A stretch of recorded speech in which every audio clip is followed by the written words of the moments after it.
start a business, you're kind of scared of saying, oh, I don't want to work with this person. You kind of want to work with everybody. Yeah, because you're scared that people are not going to want to do business with you. Yeah. But then over time, as you mature, you get to know yourself better. You get to know which clients stay on and which ones don't. I actually want people to know that, because now I don't even attract those people anymore. Those people don't even follow me. Yeah. And so I used to look at that as a bad thing, but look at it as a good thing. I mean, especially when you're like a seasoned entrepreneur, you're going to understand why it's so much better for you to say out loud right away who you don't want to work with. And I remember that was an exercise that like a mentor had us do when I joined her program, where she said, what are the characteristics that a client has that you don't like? And then you start figuring out which type of client or which type of person you just don't even want to do business with. Because at the end of the day, yes, we're in business to obviously make a profit and grow our business and make money. But I feel like at the end of the day also, you have to have like a good relationship with them, meaning like they understand your value, the communication is there, and it doesn't feel like you're waking up with anxiety or you're waking up with like bickering every day, kind of like fighting for people to see your value. Yeah, because y'all trying to reach the same goals at the end of the day, especially in our field that we're in when we're in marketing and social media. Like, we're all trying to reach the same goal. And if you're not on the same page with that person, or that person that hired you feel like they are. Also, this is not wine, this is kombucha. When that person that hired you, they feel like they know more than you, or they feel like they can do a better job than you, it's like, what's the purpose of hiring me? You hired us to be experts. I think there has to be like a level of respect of like, I'm always going to be learning from you and you're always going to be learning from me. Yeah, but you hired me for a reason.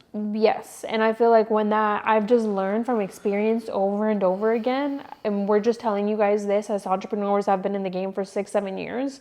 You start to recognize patterns, and that's what I want to go into. Between people, is that you start recognizing patterns, and it's the same things every single time. And I've just learned that at the beginning, if someone doesn't see you as your equal, meaning that they hired you because they hired you for a job, and at the end of the day, you're the expert, and they should kind of even be leaning on you for expertise. They shouldn't be telling you. They should be telling you obviously what they like and what they don't like and what their story is, because that's what makes a personal brand personal. But there's like a certain level of respect of like, hey, I trust you. And so anyways, I want to go into the patterns, but I just found some red flag patterns are repeatedly crossing a boundary or pushing a boundary when you already told them that's not something I'm willing to do, or that's not something that I want to do. When have you noticed, or I guess like, do you have any examples of like when a boundary was pushed and you were like, I already said this, Are we talking about specifically about clients that we know not to work with anymore? Yeah. Red flags. One of the things that stuck out to me heavily when I first started business is that I wanted my operations to go a certain way. So when current clients reached out to me, like, you had to specifically do this to set up a meeting, or even having meetings in general was just a crazy thought to us in the beginning, when we tried to tell other people that, hey, we need to do certain things in order to work with you. And even then, if you feel like that person that reached out to you, or that potential client that reached out to you, just simply can't follow directions on how you want to do business, that's a huge red flag. Because if they can't follow simple directions on how you do business, then when you guys are actually doing business together, what makes you think they're going to be able to follow directions? Yeah, that's so true. And there's a difference between entrepreneurs that are wanting to get something done fast and they're willing to work with you, versus the ones that just want something fast because they just want it done. And I think that that's a huge difference, where I've seen a lot of founders where, because you're in a rush to get to a deadline or a goal, they don't even want to meet with you. They don't even want to talk about communication or guidelines or anything. But then it kind of bites them in the butt, because then when something comes back and they're like, oh, that content didn't resonate with me, or something wasn't done right, like something could be better, then that's where you kind of show the receipts of like, hey, we asked you, and you didn't want to sit down with us. And so once you learn that pattern of like clients kind of pushing your boundary when you already told them like, hey, we have to have a mandatory meeting, because it's to help them. At the end of the day, it's to help them. It's to help them succeed and be better. Yeah, I'll even bring up a recent incident that happened, and this goes back to me keeping a specific like threshold or minimum price when I work for clients, because when I have a minimum price for clients, I expect certain things from certain clients. When I go below the minimum, the quote unquote cheaper clients, that's when the issues start to arise, and that's where different things popped up. So I had a client, right, a potential client. There was a price point set per edit for a reel, right? And I even knew, I was like, in the back of my mind, because that was a red flag for me, somebody had negotiated a price with me, and even I thought, I was like, this isn't going to end up how I think it's going to end up. And I knew it the whole entire time. And again, it was a quote unquote cheap price per project. So the person received their 2 edits that I gave them, and I asked them more than once, because they knew the price point, which was a cheap price point to me. And I said, hey, are you sure you want me to edit 2 more reels for you? And obviously they said, yeah. So long story short, I go to edit the 2 reels, blah, blah, blah, X, Y, Z. And the person that was paying me tried to negotiate me down even more to be for a cheaper price.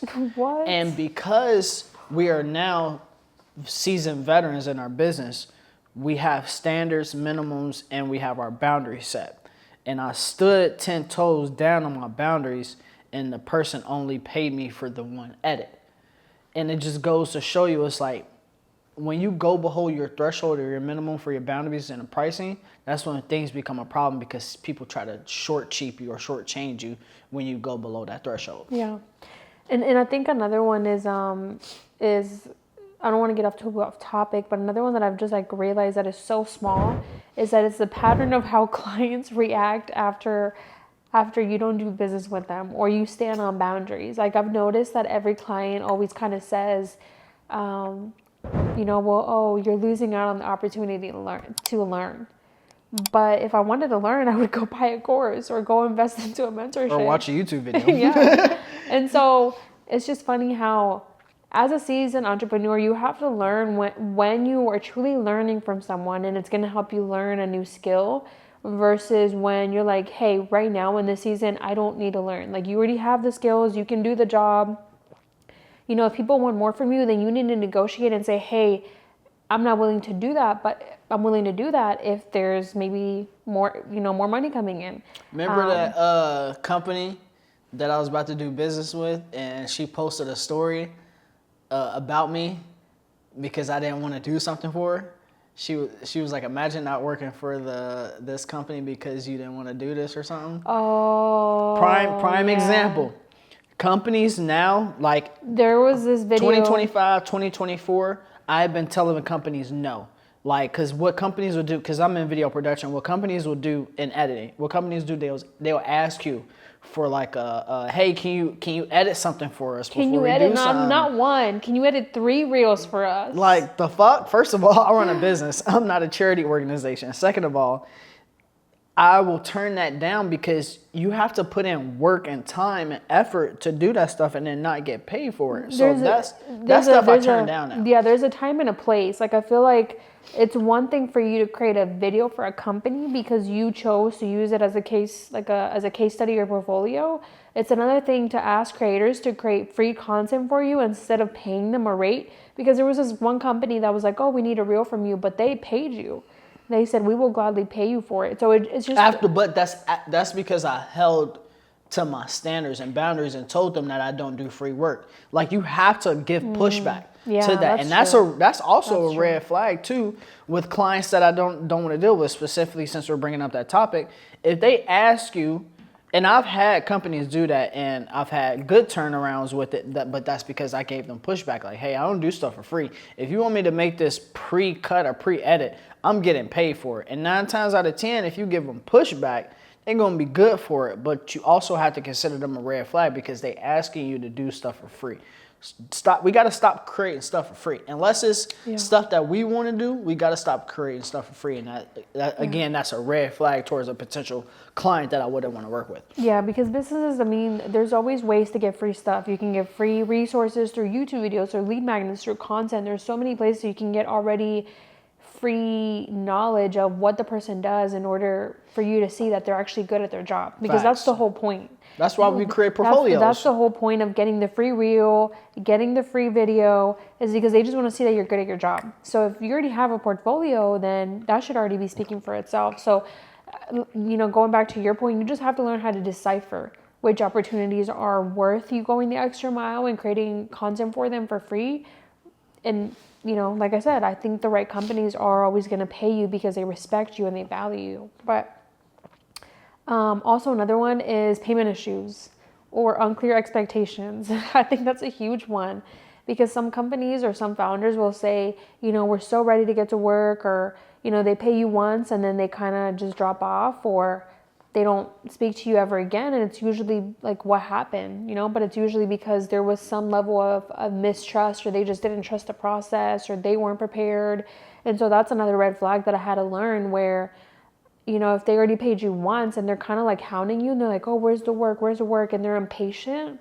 It's kind of going back to that. They don't fully trust you. Really? I don't think I've ever had that issue where people were rushing me because, and this is off topic, but I'm usually faster at working than how people are actually processing their stuff. But that is true. If somebody is rushing you and you deem the project